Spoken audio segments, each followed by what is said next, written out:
We don't want to only stay with Ibn Mas'ud. A reverse example is the Qur'an quote by Ubayy. In Sahih al-Bukhari it is said about Ubayy that he was the best in reciting the Qur'an. Yet several things of what he recited the Muslims omitted from the Qur'an. Thus, Surahs were added to Ibn Mas'ud's Qur'an text.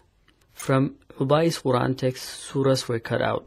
Regarding the question, what gets out into the Qur'an and what doesn't, the early Muslims therefore disagreed in both directions.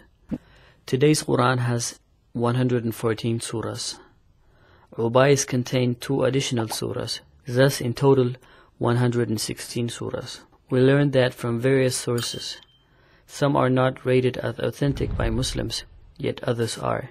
We read from Sahih al-Bukhari, our best Qur'an reciter is Ubayy, and our best judge is Ali. And in spite of this, we leave some of the statements of Ubayy because of Ubayy says, I do not leave anything that I have heard from Allah's Apostle.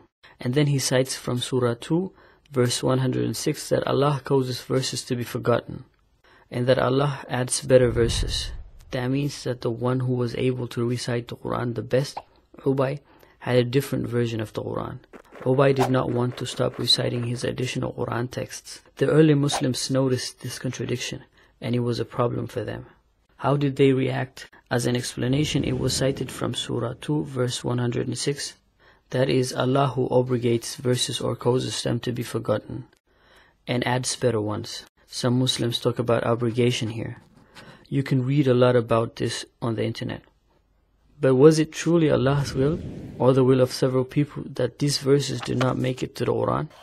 In the 114 surahs of today's Qur'an, we do not read about Ubayy's verses being preserved. Shouldn't the Muslims have listened more to him because he was able to recite best, trusting the Qur'an version of Usman and Zayd?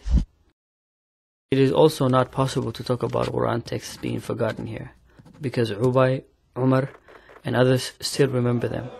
Zayd and Usman just did not include the surahs that he recited in the Qur'an, despite Ubayy having suggested it. Now Muslims could say Ubayy was only one person.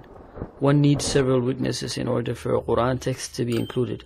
But in other cases, Zayd did accept Qur'an texts, even if only one witness was found. By the way, in other written traditions, we read that Ubayy's Qur'an was said to have been standard Qur'an in Syria, until Usman ordered the Qur'an text to be burned here too.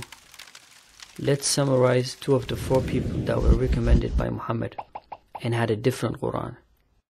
And the Qur'an that Muslims read today was not put together by people that were not suggested as connoisseurs of the Qur'an.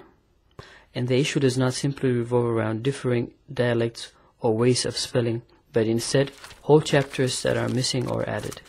How can one nonetheless believe that the Qur'an was passed on perfectly? If you are interested in that, here are more videos about the Qur'an and about the Bible.